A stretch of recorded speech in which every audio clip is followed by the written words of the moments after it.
Hi guys, it's Matt. Welcome to the video. I am a compulsive gambler in recovery and I am your mind and movement mentor here to help.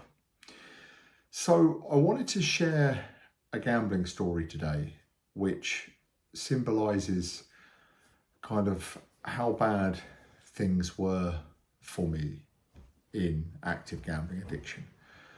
And it's strange because I was thinking about what story to share. And there's several occasions where I've just been so beaten up and broken by it that I've literally been in tears, in the fetal position, just at my complete wit's end, feeling powerless to it.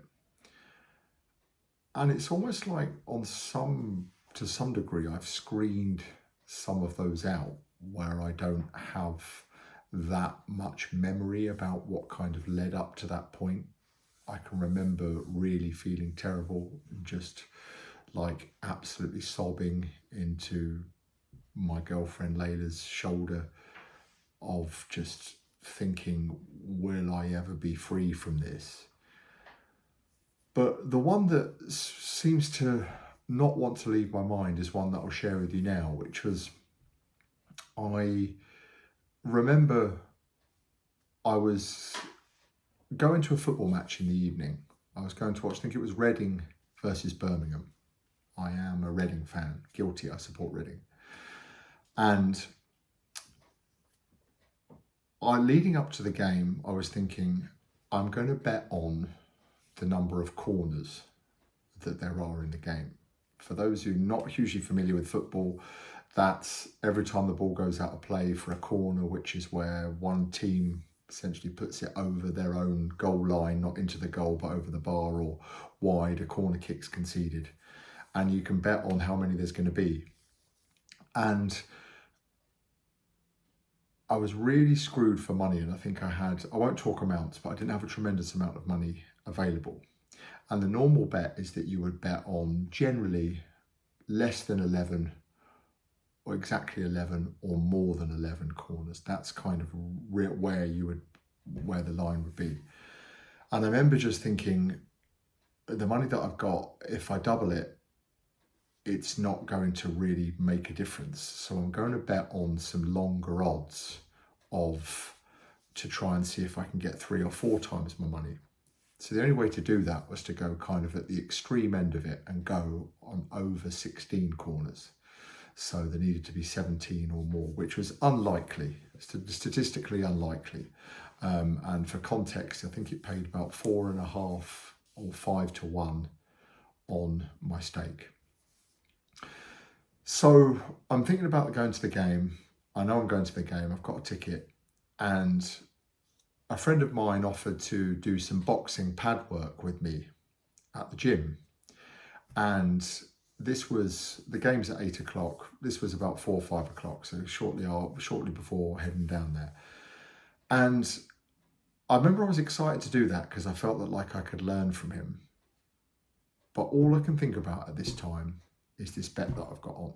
So it's literally robbing me from my experience. I'm not remotely present in doing this. I'm kind of going through the motions. I'm doing the fitness, but I'm not really there. I'm not really learning. I'm not really enjoying it. So it's kind of robbing my present moment awareness at that time. And then, so a couple of hours later with a different friend, we go down to the game. And there was quite a few corners early on, which made me think that there was a genuine likelihood that this could come in. And then there was a massive lull. And then with about 5 minutes to go, it became apparent that this was incredibly unlikely to happen. And I've kind of wrote it off in my mind. I've gone inside myself and I'm thinking about, how can I get more money?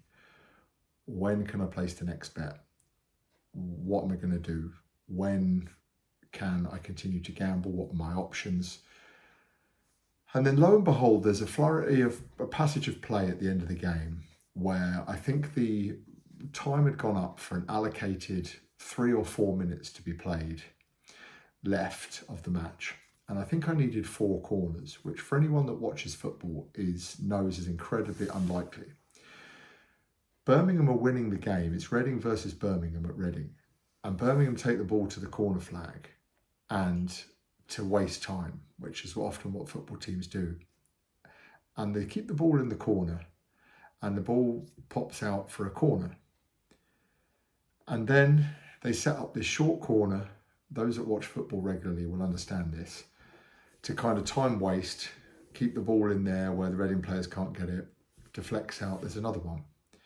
There is actually 2 more corners in the passage of play, which unbelievably the bet wins, which a couple of minutes prior was, you could watch 1,000 football games and that's not going to happen. Probably more, would have bought 5,000. And so I've won the bet, but instead of there being this ecstatic like relief of I was here and now I'm here, what a fantastic shift in emotions and like a real fire of surge of dopamine and adrenaline and ecstasy.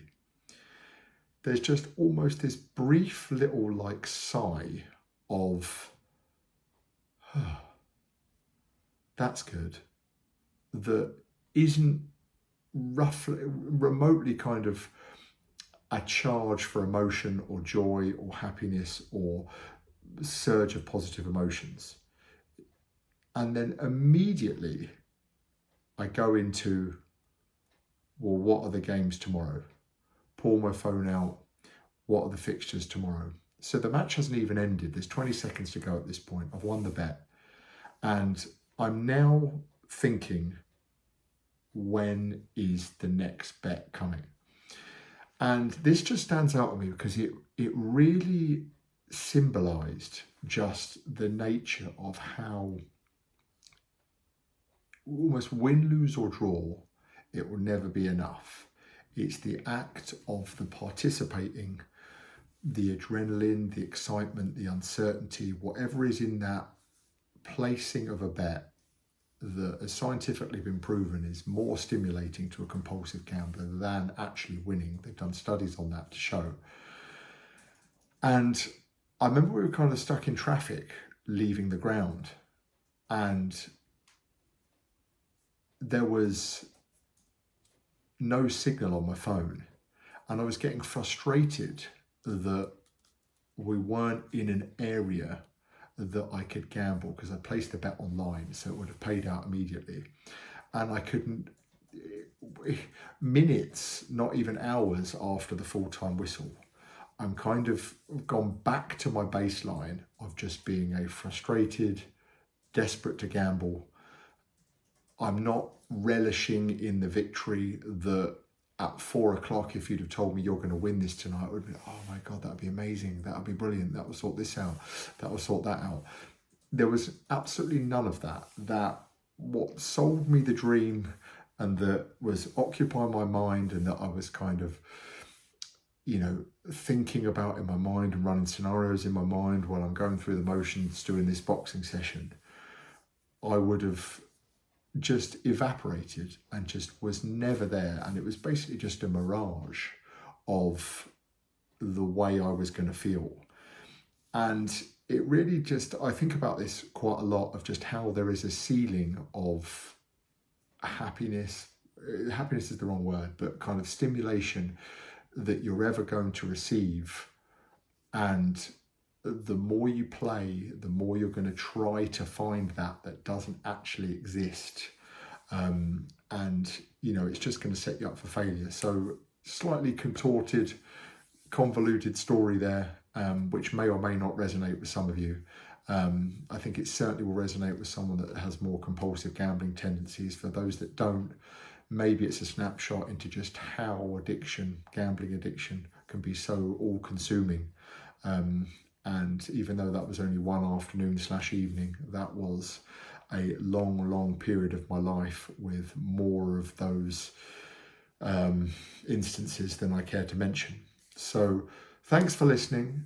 This, as I always say, I make this content for people that are struggling with this, who want to learn more about addiction. I make these videos for the kind of person that I was years ago, and content that would really have loved to help, that really would have helped me at that time. So if you know anyone that struggles with this kind of thing, please share the video with them. It helps support the channel, as does liking and subscribing and commenting down below with any personal experience. I'll comment back and open some dialogue with you. Thanks so much for watching. I'll see you again in the next video soon.